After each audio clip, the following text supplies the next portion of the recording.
thought I'd do a quick review of the movie 1917. So, I know it's obviously a few years old now. When it was out, I watched it, I think, 3 times in the cinema. That's how much I enjoyed it. And I've subsequently streamed it as well, either on Amazon Prime or on Netflix, whichever it is. And it's a beautifully shot movie. Well worth seeing. It really gives you a feeling for the trenches, a feeling of what things look like in terms of the way soldiers were equipped back then. Just, if you don't know, let's say you're like me and you have a young daughter and they got no idea about World War One. I mean, I was taught about it when I was at primary school. And I remember the head teacher saying was, well, each side thought they would dig trenches. And I thought, what does that mean? Did they dig trenches like in the beaches all around England or something? She didn't actually bother saying it was in Belgium or France, so it was a bit mystifying. And I think nowadays, I doubt with our woke culture it's taught at all. So, yeah, it all looks brilliant, looks beautiful. Do get a feeling for the weapons, you get a feeling for the terror, the trepidation that those soldiers had at the time. And it's a good story. And yeah, and they got the scale pretty good. I mean, so that's the good stuff about it. And obviously I enjoyed it, or I wouldn't have seen it 3 or 4 times. However, the only problem with the film is the whole story that it's based around, the whole premise of the film, is this idea that there's a lost battalion out there, and it's about, they think the Germans are on the run and they're about to assault them, and it's going to be suicidal because they already have pre-prepared entrenched positions, and it's only just been found out about.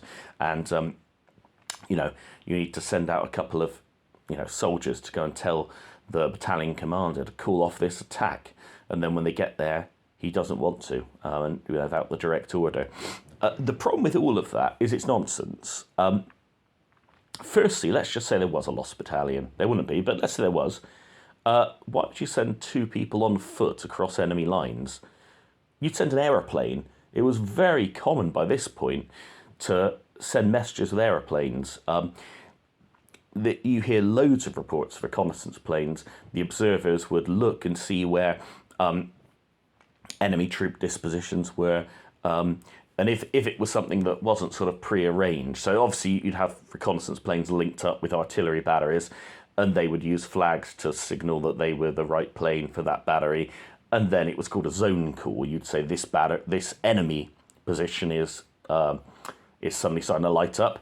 And so then you would call in the zone call to the map area, and then your own counter battery fire, counter artillery fire would start landing there. And the officer would use a kind of a system, it was like a clock face, and he would send back signals using Morse code to that battery, and he would correct the fall of shot until that target was eliminated. And then, they would put in other zone calls. But even that, usually they had 90% of the enemy guns mapped out beforehand, and they would be suppressed, if not destroyed, in the barrage beforehand. So it was quite normal to use planes. But what would happen if it was a little different? Let's say you've noticed that there's some enemy troops massing behind the remnants of a building, or the remnants of a wood, or somewhere where they're concealed, and they look like they're massing for a counterattack. And remember, there's very few things that are certain in this life, but one of them is if you attack and you drive out the Germans, they will counterattack you, absolutely 100%. And so you see them massing in this place, some defile somewhere, and you know that your troops don't know about it, and they might get flanked and enfiladed. Well, it was quite normal for observers in the planes. They would obviously have like a kind of indelible pencil that they would write with, because of the weather up there. You don't write with a pen. We just get messy. So you have one of these, I don't quite know what it is, but it's called an indelible pencil. I mean, when I used to go out on biology field trips down to the beach and stuff, I found a normal pencil was absolutely fine, but apparently in the war they used an indelible pencil. Whatever. They would write it on some paper, stick it in a little weighted bag, and then drop it down to where they knew their troops were. And they would draw a little map, or they'd write a message, or, all this stuff. That was just common. So this idea that you could lose a battalion and then have to send out a couple of men to find it is preposterous, really. you would have sent over an aeroplane with those orders if indeed you had lost a battalion. Obviously, you don't lose battalions. A battalion is about 1,000 men, although probably weakened by that point, so probably significant less. But they're all, connected to brigade level and upwards. So, communications would get cut, but no battalion commander in his right mind would just wander off, and carry out an attack by himself. I mean, everything at this point was very tightly controlled. But anyway, more importantly, excuse me, the whole premise is that they're retreating from the Somme battlefields back to the Hindenburg Line. And this has taken the Allies by surprise. Did that take the Allies by surprise? No. We'd known about the Hindenburg Line ever since it had begun its construction months and months before, if not years. We knew it was there. We knew that following the Somme fighting, look, we were battered on the Somme, but so were the Germans. This was the point. It was attritional fighting.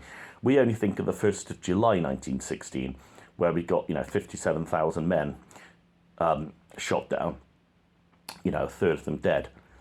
If that happened every day, there'd be no British Army anymore. There'd be no BEF. So clearly we improved from that. And it became a slogging match, a war of attrition. And let's not forget the French also attacking, who had a lot more experience. These were our sort of new volunteer armies, Kitchener armies, that were inexperienced. Even Haig had said this. He said they need longer to train, but because of the fighting at Verdun, the French just, who were always the main, sort of directors of everything, although we never fully relinquished control of our army, it was Haig's job to support the French. I think it was sort of Joffre in command then.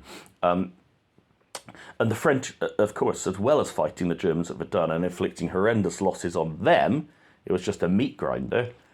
On the Somme as well, the French were having a lot of success. We were struggling much more to the north. Places like the Schwaben Redoubt, read about all the fighting that took place there. I mean, just horrendous.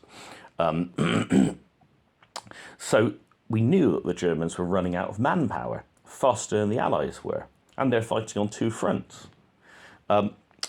And so this was not unexpected. We'd been photographing the Hindenburg Line for ages. We could see it, we knew where it was, and we knew why it was there.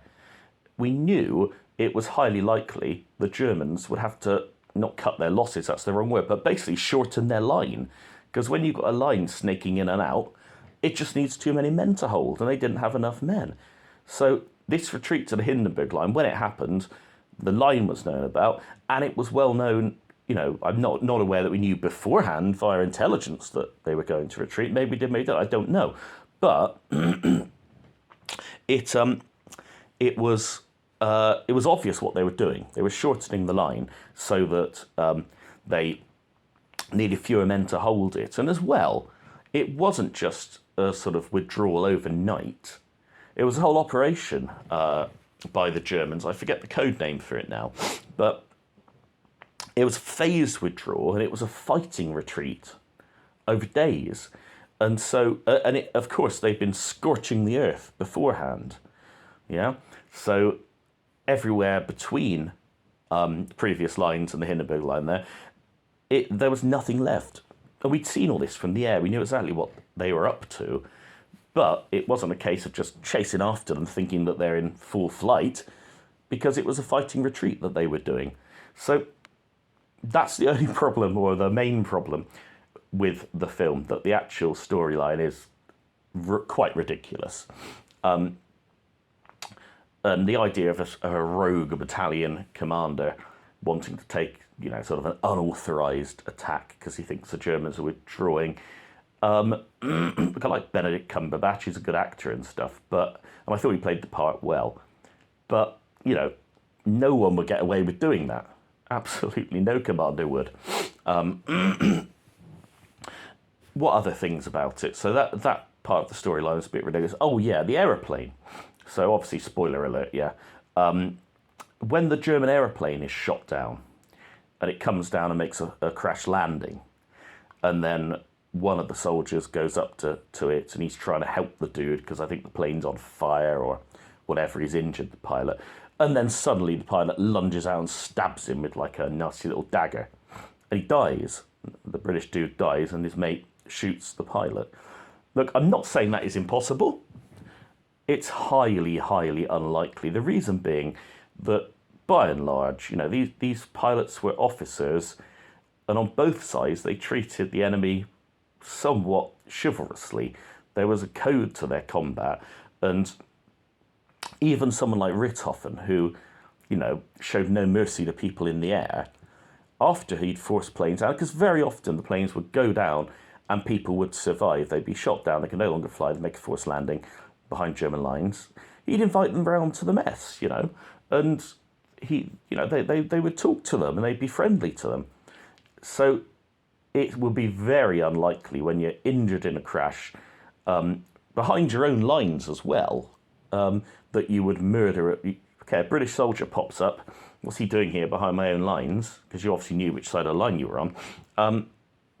Why would you murder him? Just makes no sense, really, unless you're burning with anger because, maybe one of your mates has just been killed. Now, there were sometimes reports of planes being shot down on the German side of the line, British planes, and the plane that shot them down actually trying to machine gun the pilot when he was on the ground. I have heard that once or twice, but I don't believe that was common. Certainly that kind of thing was a lot more common in the Second World War. Plenty of reports of parachutists being machine gunned or deliberately flown out so that the strips of the slip stream would snarl up the parachute and they'd fall to their death. Very common.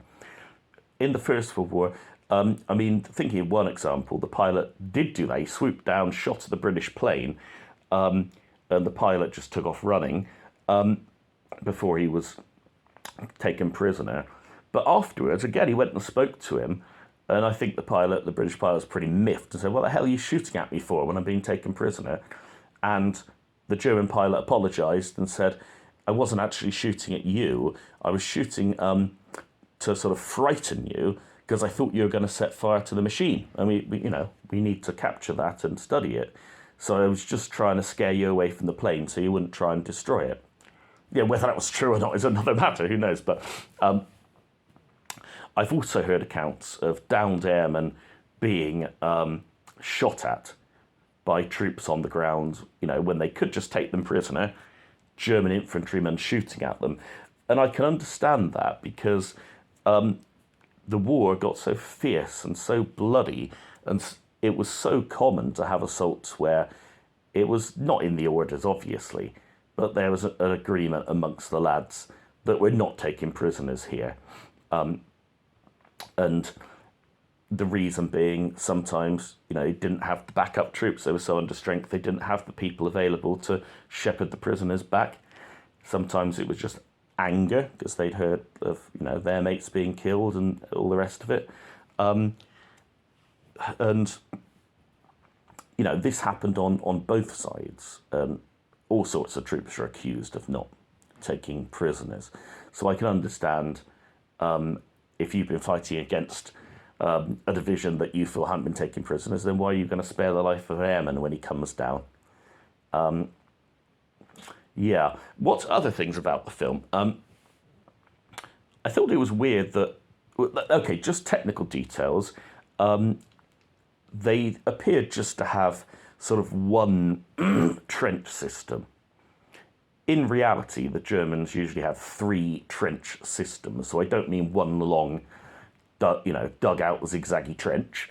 I mean all the connecting trenches, the SAPs, communications trenches, the sort of areas behind, but they would usually have 3, depending on how long they've been there, how much time they'd had. The British, because they were always looking to push forward, theoretically had several trench systems, but very often, and of course with this time, because we are losing men, we are transitioning away from just a simple trench system into more of a redoubt kind of system. But either way, the German line seemed a little thin. It was really beautifully kind of made and stuff, but I think there'd been a lot more stuff behind it. The size of the rat Yeah. The British soldier remarks on, oh, even their rats are bigger than ours. Look, their trenches were better made because the Germans planned to be in there for a long time when they initially made them. I guess the rats can eat dead bodies, can't they? So, but that wouldn't make a German rat larger. If what they're implying is they have better food, better stores, absolute nonsense. The British soldiers, look, you never have enough food when you're doing really hard manual labour, as all the troops were all the time. Although as we're being rotated in and out the front line, every couple of days, it was a proper rotation. You didn't spend long right at the front, but the British soldiers were well fed. What they always complained about was not a lack of food, but the monotony of the food.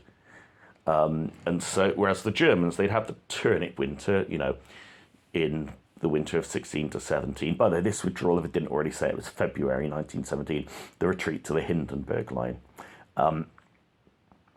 And even then, I believe they're putting sawdust in their bread to try and bulk it up, this kind of thing. They seem to have a good supply of salami or Wurst, as Germans always do, and, I like Wurst. So yeah, there was that. I would question the size of their rats. Oh, I guess the last thing was booby traps. Did the Germans do that when they retreated? Yeah. There was a lot of booby trapping. And we did as well, when we withdrew at Gallipoli. Gleefully left plenty of booby traps there. So yeah, they're very possibly booby traps.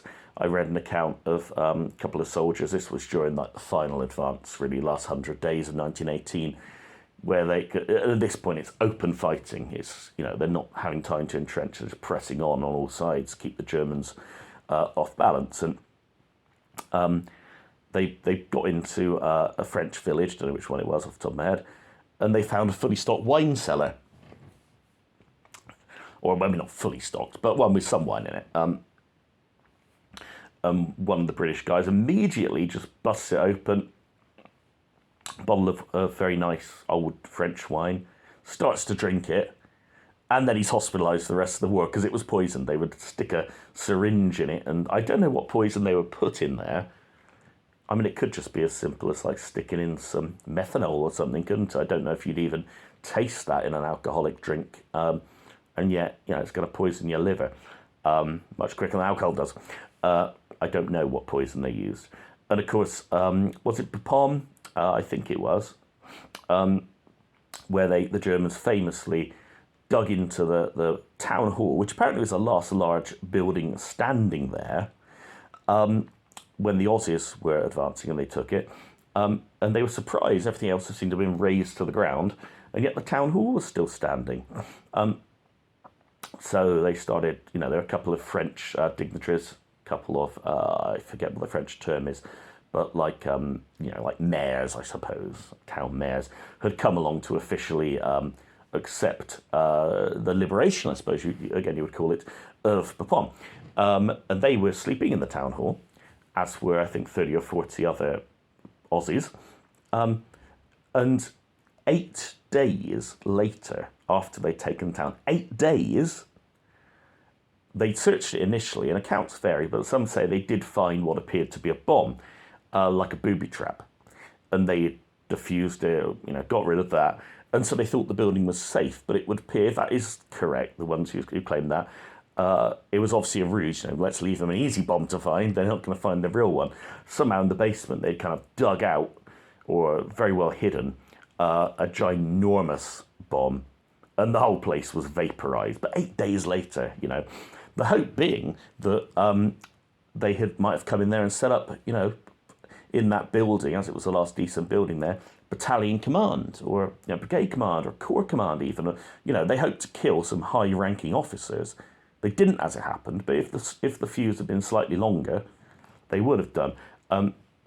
It was almost impossible to time these fuses. Even the Second World War, the way we had it was a spring with the detonator on it, held back by a bit of metal wire, and then you would dissolve an aspirin into water in the sort of chamber where you've got the spring and the wire, and the acetyl salicylic acid would gradually eat away at the wire. And then at some point, the spring would release and the thing goes boom. But they were almost impossible to accurately time. So, it was always a guessing game. And, we like Sant Nazaire raid, for example. No one knew when that was going to blow up in World War II. It was meant to blow up much sooner than it did. And apparently they put loads of detonator in there just to make sure one of them worked. So using those kind of detonators. But yeah, booby trapping was certainly a thing. Both sides did it.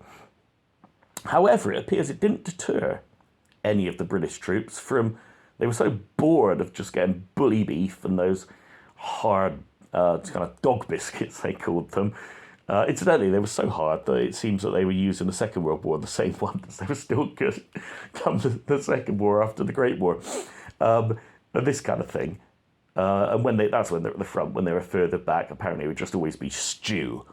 But they were so bored of all that stuff that it seems they would just, get stuck into any German things that they found in the hope that it wasn't poisoned or, But in terms of booby traps, both wars, and so many stories of booby trapping and people being killed just by curiosity.